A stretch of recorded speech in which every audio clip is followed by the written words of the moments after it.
Hello everyone, कैसे हो आप सभी। आज के वीडियो में हम लोग बात करेंगे Patanjali versus IMA court case को लेकर के। आखिर क्या चल रहा है।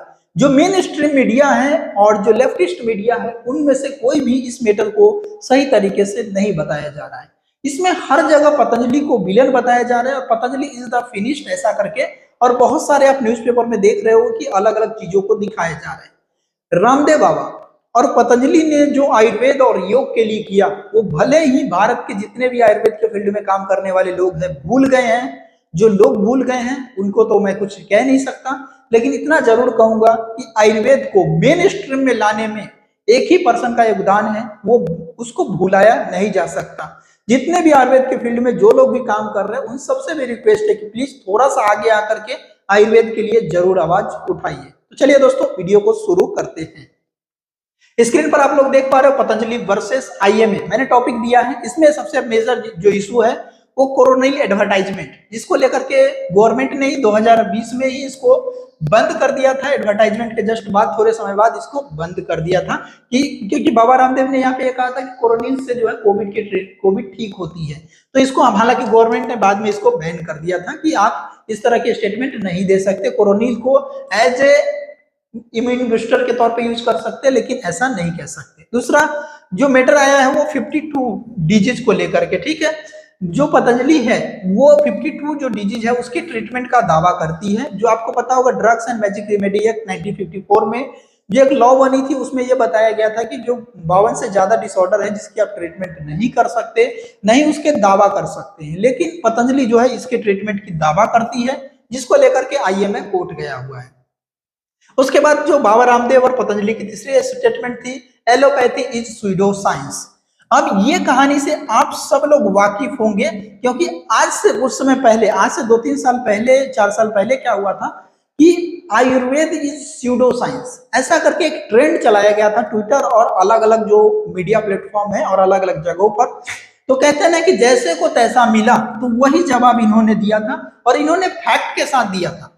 एलोपैथी वालों ने क्या कहा और इन्होंने क्या कहा, इसमें अंतर है। इन्होंने कहा कि आयुर्वेद जो है कोई भी बीमारी होती है उसको जड़ से खत्म करती है, लेकिन एलोपैथी किसी भी बीमारी को सही से खत्म नहीं करती है, इसीलिए वो स्यूडो साइंस है।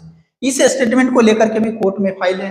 आयुर्वेद योग क्योर ऑल डिजीज एंड जो डिजीज डिसऑर्डर है, आयुर्वेद और योग जो है वो डिजीज को ठीक करता है और तो और जो हेल्दी पर्सन को हेल्दी रखता है, जो हमारे आयुर्वेद का सिद्धांत है। उसी स्टेटमेंट को इन्होंने यूज किया है, ठीक है। यहाँ पर ऑल नहीं है दोस्तों, एविडेंस्ड बेस्ट प्रूफ। अब बाबा रामदेव कहते हैं कि उन्होंने जो भी अब एडवर्टाइजमेंट में दिया है, चाहे वो न्यूज़पेपर में चाहे वो मीडिया प्लेटफॉर्म पर आकर के जो एडवर्टाइजमेंट किया है, उनके पास उनका साइंटिफिक प्रूफ है, ठीक है। अब हम थोड़ा सा बात कर लेते हैं आईएमए की गेम का। आईएमए कहता है कि drugs and magic remedy act जो है 1954 का, इसको बाबा रामदेव वायलेट कर रहे हैं। और दूसरा कि आयुर्वेद जो है स्यूडो साइंस है, ये लंबे समय से ये कहते आ रहे हैं, ठीक है। तीसरा क्या, एडवर्टाइज करते हैं। अब आपको जान के आश्चर्य होगा कि जो आईएमए है वो एडवर्टाइज करती है, प्रमोट करती है, सर्टिफाइड करती है बहुत सारे प्रोडक्ट का, चाहे वो क्रीम हो, पेंट हो, देन जो टूथपेस्ट तक के सर्टिफाइड करती है। बहुत सारी चीजें हैं, कोल्ड ड्रिंक्स वगैरह जो है, और जो भी ड्रिंक्स है, एनर्जी ड्रिंक्स है, बॉर्नविटा वगैरह है, हॉर्लिक्स वगैरह, कई सारी चीजें हैं जिसको ये सर्टिफाइड करती है। अब ये समझ में नहीं आता, लेकिन जो कस्टमर उसको परचेज करती है तो उसमें उसको कुछ मिलता नहीं है। अब कोर्ट में क्या हुआ वो मैं आपको बहुत ब्रीफ में समझा देता हूं। कोर्ट में सुप्रीम कोर्ट ने वकील के होते हुए भी डायरेक्ट जो है, जो सुप्रीम कोर्ट के जो दोनों जज थे उन्होंने डायरेक्ट बाबा रामदेव और आचार्य बालाकृष्ण जी से बात किया और उनसे सारी चीजों को पूछा। तो बालाकृष्ण जी ने सीधे तौर पे ये कहा कि हमारे पास इसकी प्रूफ है, जो भी मैंने एडवर्टाइज किया वो सारे प्रूफ हमारे पास हैं और उसका रिसर्च डाटा हमारे पास है। फिर भी अगर हम ये कानून को वायलेट करते हैं तो इसके लिए हम क्षमा प्रार्थी है। इतना उन्होंने भी कहा। और अच्छा, बाबा रामदेव ने भी कहा इस चीज को कि हम जो भी कर रहे हैं वो साइंटिफिक बेस्ड है, रिसर्च बेस्ड है, और तभी जाके हम एडवर्टाइज कर रहे हैं। पेशेंट ठीक हो रहा है तो ही हम एडवर्टाइज किए। फिर भी अगर कानून के नजर में गलत है तो इसके लिए हम माफी चाहते हैं। जज ने यह कहा कि हम इस पे विचार करेंगे और अगली डेट उनको मिल गई। अब एक इंपॉर्टेंट चीज मैं आप सबको बता दूं, ये जितने भी डिसऑर्डर है, ये सिर्फ बाबा रामदेव और पतंजलि ही नहीं, भारत के हजारों वैद्य ऐसे हैं जो इन सारे डिसऑर्डर में से बहुत सारे डिजीज को ट्रीट करते हैं।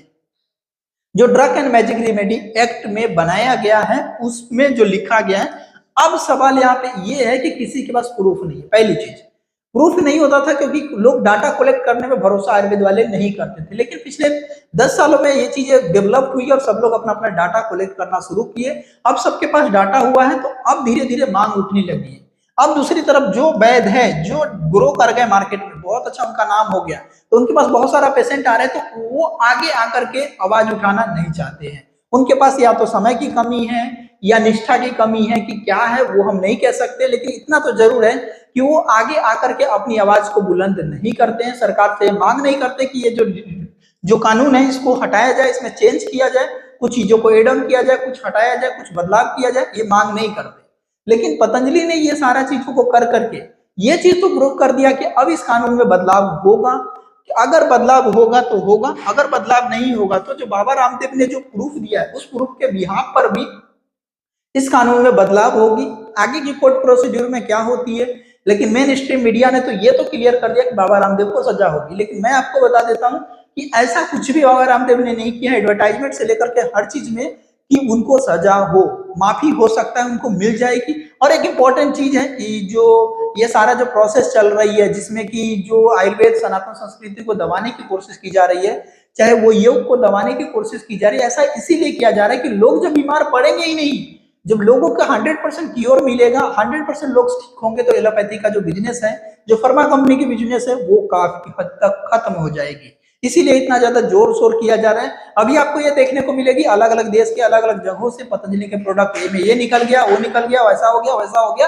अब कंप्लीटली जो मेन जो स्ट्रीम होगी वो पूरा जी जान कोशिश करेगी किसी तरह से डिफेमेशन करने की पतंजलि की, ठीक है, और पतंजलि को फिनिश करने की कोशिश की जा रही है। तो आप सबसे रिक्वेस्ट है कि प्लीज एंड प्लीज सपोर्ट में आइए, चीजों को अपने लिए एक बार सपोर्ट में जरूर आइए, बाकी सारी चीजें तो अपने जगह चलती रहेगी।